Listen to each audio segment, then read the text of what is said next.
Hello everyone. आज का हमारा जो टॉपिक है हम पढ़ने वाले हैं वो है टिश्यू, क्योंकि जो सेल वाला टॉपिक है वो हम लोगों ने कंप्लीट कर लिया है। उसके बाद सेल्स मिल करके जो चीज़ बनाती हैं वो होता है टिश्यू। तो अब अगला टॉपिक हम लोग टिश्यू का ही पढ़ेंगे, ठीक है। तो सबसे पहले मैं आपको बताऊंगी कि टिश्यू क्या होते हैं और किस तरह से ये सेल से डिफ़र करते हैं, डिफरेंट होते हैं, ठीक है।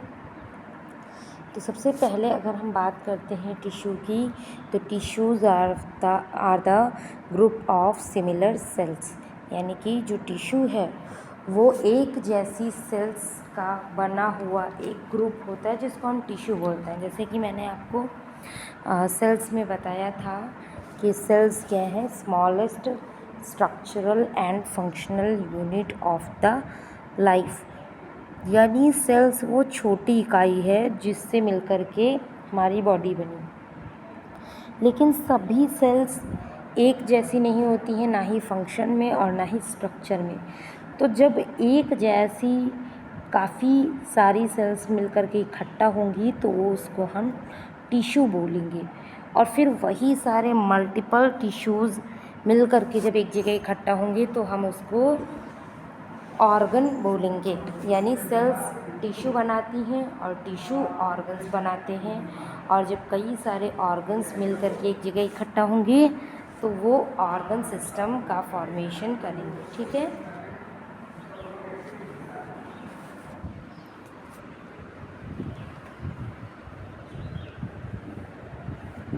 तो नॉर्मली अगर हम बात करें कि जब भी हम टिश्यूज़ की स्टडी करते हैं या किसी माइक्रोस्कोपिक स्ट्रक्चर में माइक्रोस्कोप में देखेंगे टिश्यूज़ को, या अभी भी जो हम टिश्यूज़ के बारे में पढ़ रहे हैं उसको हम स्टडी को क्या बोलेंगे, हिस्टोलॉजी। जैसे cytology means study of cells, उसी तरह histology means study of tissues, ठीक है। तो ये हमारे जो टिश्यूज़ हैं बॉडीज़ में प्रेजेंट हैं एक माइक्रोस्कोपिक स्ट्रक्चर हैं, यानी हम इनको नेकेड आई से बिल्कुल भी नहीं देख सकते, इनको हमें माइक्रोस्कोप की हेल्प से ही देखना पड़ेगा, ठीक है। तो ये जो है नॉर्मली कई सारी इसके क्लासिफिकेशंस हैं। एक जैसे मैंने अभी आपको बताया टिश्यूज़ नहीं होते हैं, टिश्यूज़ आर वेरी डिफरेंट। तो जो डिफरेंट टाइप ऑफ टिश्यूज़ हैं उनको हम सभी को पढ़ेंगे, और उनके जो सब क्लासिफिकेशंस हैं उनको भी यहाँ पर हम लोग पढ़ेंगे, ठीक है। ओके, सो टिश्यूज़ को मेनली 4 क्लासेस में क्लासिफाई किया गया है, उनके स्ट्रक्चर के बिहाफ पर और उनके फंक्शंस के बिहाफ पर। तो सबसे पहले हम लोग स्टडी करेंगे एपिथेलियल टिश्यूज़ की। Epithelial tissues, connective tissues, muscular tissues and nervous tissue. तो there are 4 types of tissue present in the body. यहाँ पर आपको इमेजेस भी दिख रही होंगी कि कौन कौन से टाइप्स हैं और किस टाइप के वो शो होते हैं। तो सबसे पहले हम बात कर लेते हैं एपिथेलियल टिश्यूज़ की। तो epithelial tissues are the sheet of the tissue closely packed cells, ठीक है। तो यहाँ पर एक पूरी शीट टाइप के रहेंगे, यानी बहुत ही ज़्यादा डेंस नहीं होंगे, बहुत ही ज़्यादा डीप नहीं होंगे, सुपरफिशियल टाइप के रहेंगे।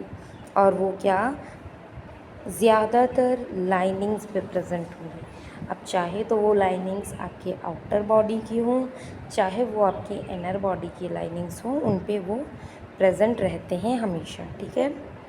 और यही चीज़ आपकी यहाँ पर लिखी हुई है कि ये लाइनिंग करता है इंटरनल ऑर्गन्स की, बॉडी कैविटीज़ की, ग्लैंड्स का फॉर्मेशन करता है, एंड अपर बॉडी की जो स्किन है उसकी भी लाइनिंग करता है। यानी जो हमारे स्किन के ऊपर जो लेयर प्रेजेंट होती है, स्किन जिस टिश्यूज़ से मिलकर के बनी है वो भी एपिथेलियल टिश्यूज़ ही होते हैं। अगर हम बात करें कि ये क्या काम करते हैं, किस टाइप के फंक्शंस को परफॉर्म करते हैं, तो ये mainly as a protective barrier use होते हैं, चाहे वो ऑर्गन्स के ऊपर हों, चाहे वो जो है, तो ये मेनली प्रोटेक्टिव बैरियर तो दे ही रहे हैं। इसके अलावा इनके और भी कई सारे मल्टीपल फंक्शंस हैं, लाइक एब्जॉर्प्शन के जितने भी फंक्शन बॉडी में होंगे, लाइक इंटेस्टाइन, तो इंटेस्टाइन की लाइनिंग भी एपिथेलियल टिश्यू ही करेगा। सिक्रीशन है, फिल्ट्रेशन, एक्सक्रीशन और सेंसेशन, ट्रांसपोर्ट, इस तरीके के जितने भी फंक्शंस हैं, जो भी ऑर्गन्स ये फंक्शन परफॉर्म करेंगे, उन ऑर्गन्स में हमेशा एपिथेलियल टिश्यूज़ ही प्रेजेंट होंगे या फिर उनकी लाइनिंग होगी, या तो टिश्यू प्रेजेंट होगा या तो वहाँ पर इसकी लाइनिंग प्रेजेंट होगी। अगर हम बात करें इसके कैरेक्टरिस्टिक्स की, तो इसमें एपिथेलियल टिश्यूज़ में जो सेल्स हैं वो टाइटली पैक्ड होंगी। इंटर सेलुलर जो मैट्रिक्स है वो बहुत ही कम अमाउंट में प्रेजेंट होगा।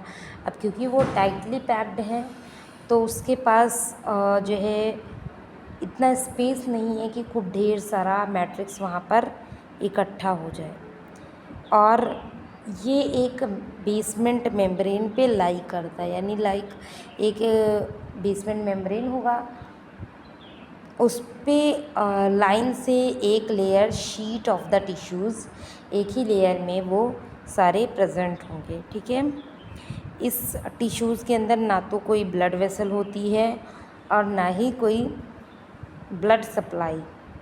तो यहाँ पर जो न्यूट्रिशन इसको चाहिए होता है, क्योंकि है तो ये अलाइव ही, ये कोई डेड टिश्यू नहीं है, ये अलाइव है, और इसमें अगर ब्लड प्रेजेंट नहीं है, ब्लड की सप्लाई नहीं है, तो इसको न्यूट्रिशन कैसे मिलेगा? वो मिलेगा डिफ्यूज़न के फॉर्म में, क्योंकि कनेक्टिव टिश्यू के ऊपर ये होगा। कनेक्टिव टिश्यू में तो ब्लड वेसल प्रेजेंट ही होंगी, ब्लड भी फ्लो करेगा वहाँ पर, तो इस वजह से ब्लड जो है कनेक्टिव टिश्यूज़ में जो न्यूट्रिशन लाएगा वो वहाँ से डिफ्यूज़ होकर के एपिथेलियल टिश्यूज़ को भी प्रोवाइड हो जाएगा। ये हाईली रीजनरेटिव होती हैं, जैसे कि आपने देखा होगा स्किन में जब भी कभी चोट लग जाती है या स्किन में बर्न हो जाता है, तो आप देखेंगे कुछ टाइम के बाद में वहाँ पर रीजनरेट होकर के वहाँ फिर और ज़्यादा टिश्यूज़ वहाँ पर आ जाएंगे, ग्रो कर जाएंगे और उस घाव को भर देंगे, फुलफ़िल कर देंगे। तो यहाँ पर इस तरीके का भी काम हो रहा है कि ये बहुत ही जल्दी रीजनरेट। अब दूसरे की कंपैरिजन अगर करके इसके साथ में देखें, मस्कुलर है या कनेक्टिव है, तो उतने रीजनरेटिव पावर उसके पास नहीं होगा जितना कि एपिथेलियल टिश्यूज़ के पास में होगा। कई एपिथेलियल टिश्यूज़ के पास माइक्रोविलाई या फिर सिलियाज भी प्रेजेंट होते हैं। कुछ ऐसे टिश्यूज़ भी हैं जहाँ पर माइक्रोविलाई एंड सिलिया प्रेजेंट होते हैं।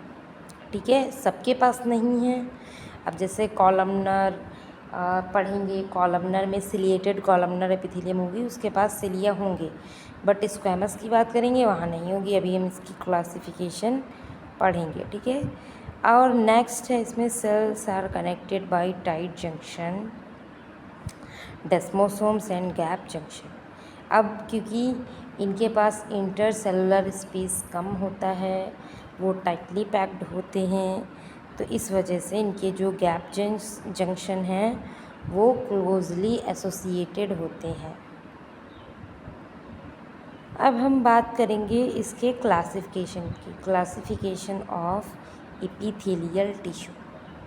तो एपिथेलियल टिश्यूज़ के क्लासिफिकेशन की अगर हम बात करें तो there are multiple types of epithelial tissue. तो उन मल्टीपल्स को भी बांटने के लिए मेनली दो पार्ट्स में बांटा गया है। पहला है सिंपल एंड दूसरा है स्ट्रैटिफाइड। सिंपल और स्ट्रैटिफाइड में क्या डिफरेंस है, पहले तो ये चीज़ समझ लेते हैं। जो सिंपल टिश्यूज़ होंगे वो एक सिंगल लेयर से बने होंगे। ठीक है, उसमें कोई भी डबल या मल्टीपल लेयर नहीं होगी, एक सिंगल टिश्यूज से बना हुआ रहेगा। दूसरा अगर हम बात करें स्क्वैमस ट्रांजिशनल एपिथेलियम या फिर जो मल्टीपल लेयर से बनी हुई रहेगी, तो उसमें क्या है, कई सारे लेयर होंगे और वो एक के ऊपर एक अरेंज्ड होंगे। वो भी हम आगे के अभी पढ़ेंगे, ठीक है। तो एपिथेलियम में जो सिंपल वाली है उसको भी कई टाइप्स में डिवाइड किया गया है, यानी सिंपल एपिथेलियल के भी कई सारे टाइप्स हैं। First one is simple squamous epithelium. Simple squamous epithelium क्या है? ये एक ऐसे टिश्यूज़ हैं जो कि बहुत ही चपटे टाइप की दिखाई देंगे, फ्लैट एकदम, है ना। इसकी जो सेल्स होंगी वो एकदम फ्लैट होंगी और वो एक बेसमेंट मेम्ब्रेन के ऊपर एक लेयर चपटे टाइप के सेल्स की प्रेजेंट होगी, बस इतना ही होगा। इसका क्या फ़ायदा है चपटे होने का? तो ये एक रैपिड डिफ्यूज़न प्रोवाइड करती है, यानी जब भी डिफ्यूज़न होना होगा तो बहुत ही तेज़ी के साथ होगा। फिल्ट्रेशन भी इसमें जब भी होगा तो फिल्ट्रेशन बहुत ही जो है स्मूथली होगा, क्योंकि वो बहुत ही ज़्यादा पतली लेयर है। तो लोकेशन कहाँ पे होगी? इसकी लोकेशन आपको हर एक टिश्यू की याद होनी चाहिए। हर एक टिश्यू की स्ट्रक्चर कैसी दिखती है और उसकी लोकेशन, मेनली आपको यही दो चीज़ें पढ़नी होती है। उसकी लोकेशन सबसे ज़्यादा इम्पॉर्टेंट होती है, ठीक है। तो यहाँ पर अगर हम बात करें डिफ्यूज़न हो रहा है और फिल्ट्रेशन, तो लोकेशन भी आपको समझ लेना होगा कि इसकी लोकेशन भी वही होगी जहाँ डिफ्यूज़न एंड फिल्ट्रेशन हो रहा होगा। तो डिफ्यूज़न ऑफ गैसेस होता है लंग्स में, और लंग्स में भी एल्वियोलाई में। तो जो भी स्क्वैमस एपिथेलियम की सप्लाई है वो कहाँ पे होगी? एल्वियोलाई ऑफ लंग्स में, ठीक है। Next, Bowman capsule. Bowman capsule कहाँ पे प्रेजेंट होते हैं? किडनीज़ के अंदर। किडनी के अंदर वो यूरिन को बनाते हैं, यानी कि वो फिल्ट्रेशन करते हैं ब्लड का, ठीक है। तो वहाँ पर भी ये स्क्वैमस ही एपिथेलियम प्रेजेंट होती है। इसके अलावा ब्लड वेसल्स में प्रेजेंट होगी। हार्ट की जो एंडोकार्डियम लेयर होती है, क्योंकि हार्ट की बेसिकली 3 लेयर होती हैं, एंडोकार्डियम, मायोकार्डियम एंड पेरिकार्डियम। तो जिसमें जो एंडोकार्डियम होगी वो भी सिंपल स्क्वैमस एपिथेलियम की बनी हुई होगी। काम क्या होगा? अभी ऊपर ही मैंने बताया, diffusion, filtration, osmosis and lubrication का काम सिंपल स्क्वैमस एपिथेलियम हमेशा परफॉर्म करेगी, ठीक है। तो ये जो हमारा एपिथेलियल टिश्यू है, द वेरी फर्स्ट टिश्यू, उसी का एक टाइप था सिंपल एपिथेलियम, जिसके अंदर हम लोगों ने पहला पढ़ा सिंपल स्क्वैमस एपिथेलियम, ठीक है। अब अगला हम लोग पढ़ेंगे, इसी का नेक्स्ट टाइप है सिंपल क्यूबॉइडल एपिथेलियम। अब क्यूबॉइडल क्या है? जैसे स्क्वैमस मैंने आपको बताया था वो फ्लैट होते हैं, चपटे टाइप के सेल्स होते हैं, ठीक है। और क्यूबॉइडल इसके नाम से पता चल रहा होगा, वो क्यूब टाइप के होंगे। क्यूब यानी थोड़ा सा चौकोर टाइप के होंगे। तो बेसमेंट मेम्ब्रेन पर ये भी प्रेजेंट होंगे। एक बेसमेंट मेम्ब्रेन होगी जिसके ऊपर क्यूब शेप के टिश्यूज़ रखे हुए रहेंगे, लेकिन होंगे सिर्फ और सिर्फ सिंगल लेयर में, इसीलिए इसको सिंपल एपिथेलियम के अंदर में काउंट किया जा रहा है। लोकेशन इसकी कहाँ कहाँ होगी? लोकेशन इसकी किडनी ट्यूब्यूल्स में होगी, थायराइड फॉलिकल्स में होगी, ग्लैंड्स की डक्ट में होगी एंड ओवरीज में होगी, ठीक है। तो इसकी लोकेशन भी काफ़ी ज़्यादा वास्टली डिवाइडेड है, बहुत ज़्यादा जगह प्रेजेंट होता है, और जो काम ये करता है वो हमेशा सिक्रीशन, एब्जॉर्प्शन एंड प्रोटेक्शन का काम करेगा। तो किडनी ट्यूब्यूल्स में क्या होता है? सिक्रीशन भी होता है, एब्जॉर्प्शन भी होता है। इसी तरह थायराइड के फॉलिकल्स, यानी जो थायराइड ग्लैंड होगी, अब मैंने ऊपर आपको बताया था ग्लैंड्स में हमेशा एपिथेलियल टिश्यूज़ ही होंगे। तो क्योंकि ग्लैंड्स में जो एपिथेलियम टिश्यू होगी उसका कौन सा टाइप होगा? हमेशा क्यूबॉइडल। और ये प्रोटेक्शन भी करेंगे। तो ओवरी में, ग्लैंड्स में, थायराइड फॉलिकल्स में एंड किडनी ट्यूब्यूल्स में पाए जाएंगे। सिक्रीशन, एब्जॉर्प्शन, प्रोटेक्शन करेंगे।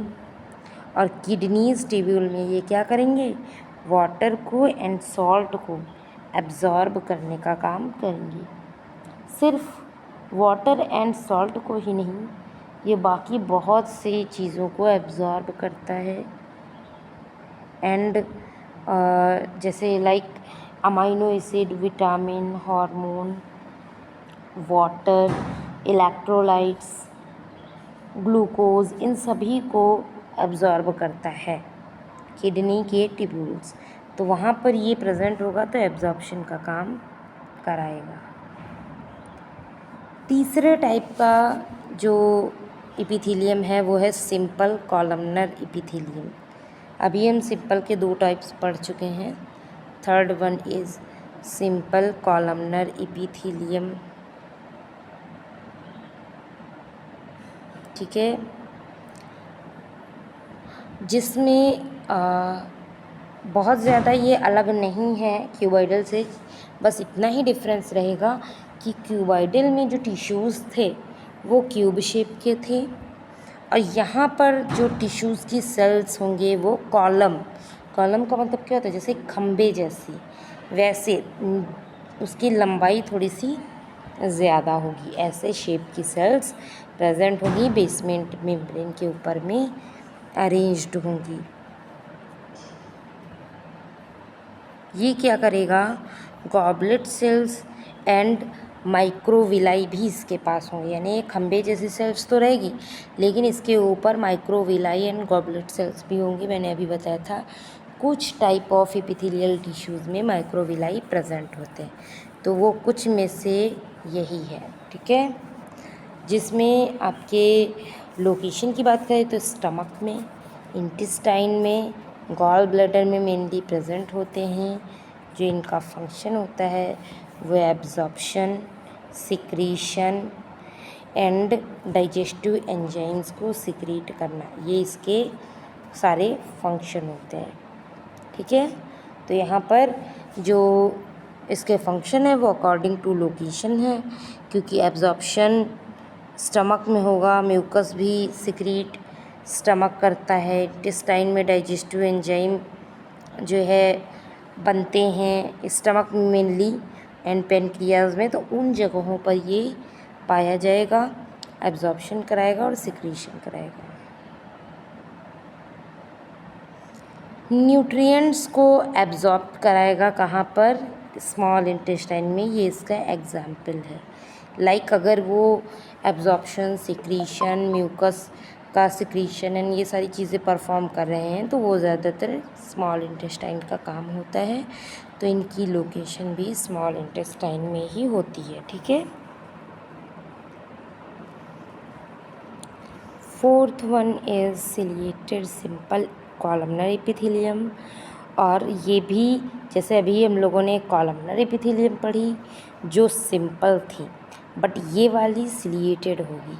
ठीक है, फ़र्क क्या है, यहाँ पर सिलिया प्रेजेंट होंगे, वहाँ पर माइक्रोविलाई थे और यहाँ पर हमेशा सिलिया, आप देख पा रहे होंगे इसलिए मैंने शो कर दिया, यहाँ पर हमेशा सिलिया प्रेजेंट होंगे, माइक्रोविलाई प्रेजेंट नहीं होंगे।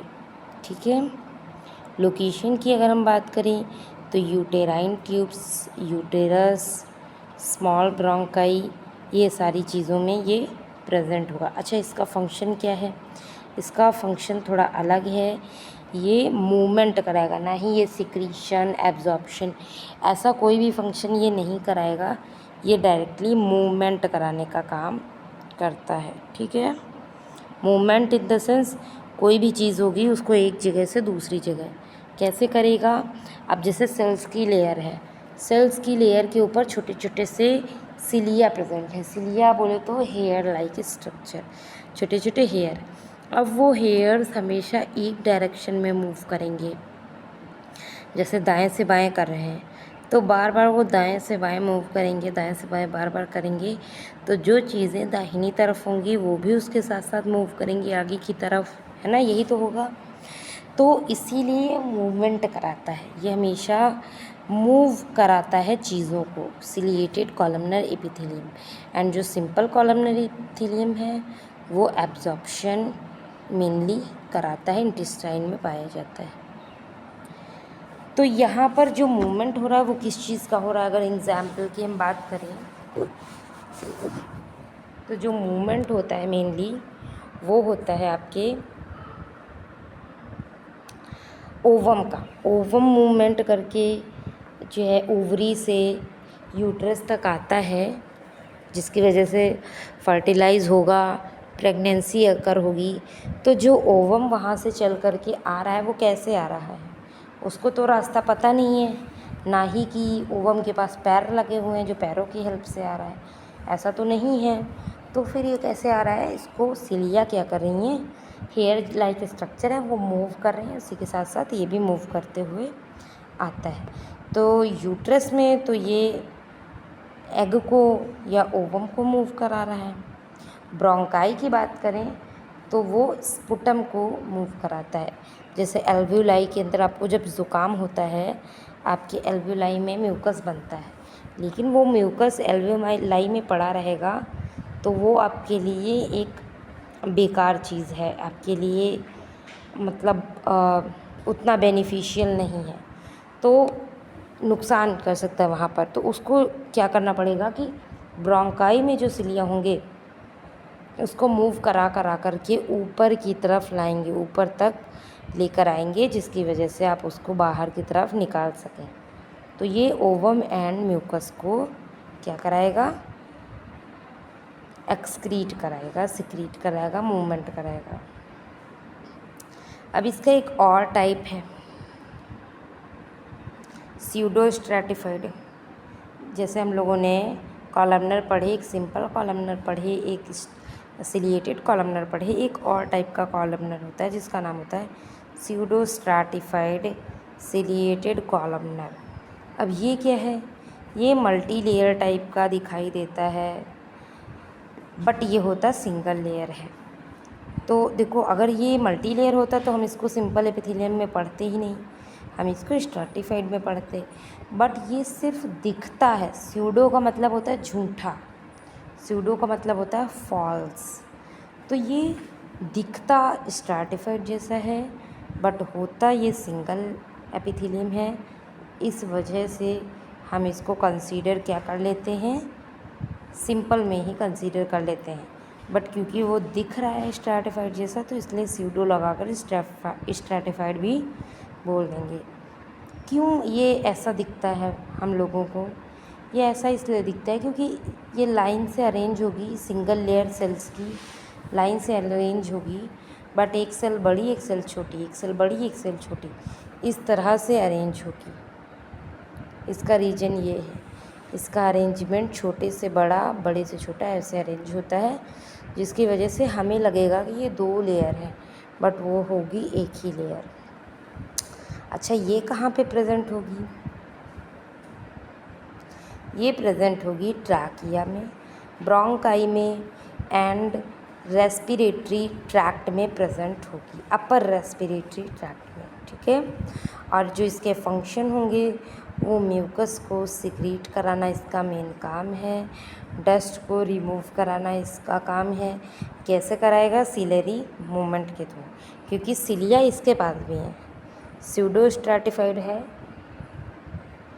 सिलिएटेड है, सिलिया इसके पास भी रहेंगे बट सिंगल लेयर रहेगी, बस दिखेगी 2 लेयर।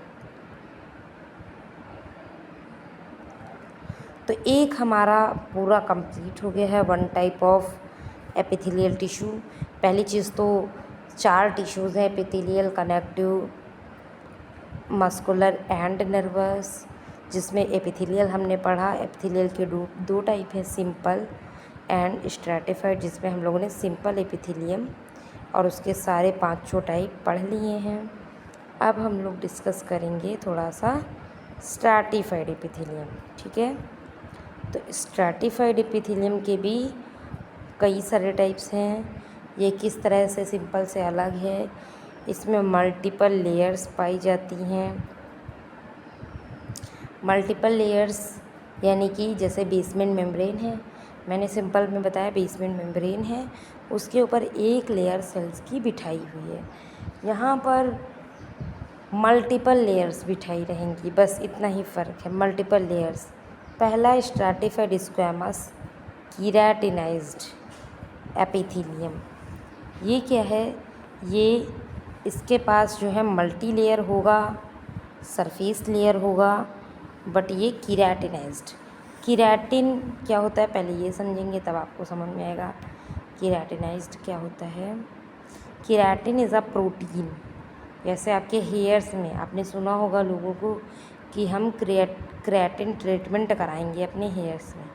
आपने देखा कि उन्होंने केराटिन ट्रीटमेंट कराया तो उनके हेयर्स काफ़ी ज़्यादा स्मूथ हो गए, है ना। तो केराटिन एक प्रोटीन है जो कि हमारे स्किन में एंड हमारे हेयर्स में पाई जाती है, सिर्फ स्किन एंड हेयर्स में ही पाई जाती है केराटिन प्रोटीन।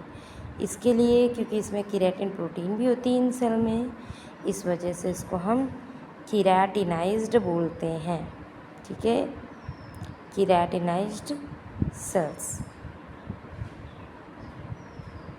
तो इसकी लोकेशन भी यही है, स्किन एंड हेयर्स। तो basically all over the skin जो एपिथेलियल टिश्यूज़ पाए जा रहे हैं वो क्या हैं, कीराटिनाइज्ड टाइप की है। वो स्क्वैमस ही, जैसे मैंने ऊपर आपको बताया स्क्वैमस पाई जाएगी टिश्यूज़ में, स्किन में तो स्क्वैमस ही पाई जाएगी, बट वो कीराटिनाइज्ड होगी, सिंपल नहीं होगी, ठीक है। तो काम क्या है इसका, इसका काम है प्रोटेक्शन करना, डिहाइड्रेशन से बचाना, इन्फेक्शन से बचाना, ठीक है। कीराटिनाइज्ड लेयर इन सब वर्क्स को परफॉर्म करती है।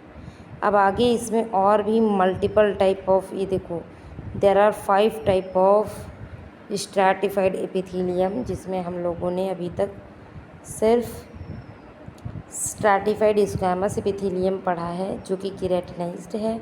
नॉन कीराटिनाइज्ड भी होती है, वो भी हम पढ़ेंगे, वो हम लोग नेक्स्ट क्लास में पढ़ेंगे। तो आज की क्लास को यहीं तक रखते हैं। सिंपल एपिथेलियम हम लोगों ने आज पढ़ी, जो स्ट्रैटिफाइड एपिथेलियम है उसको हम लोग कल की क्लास में पढ़ेंगे आके। Okay, thank you class, I hope कि आपको समझ में आया होगा।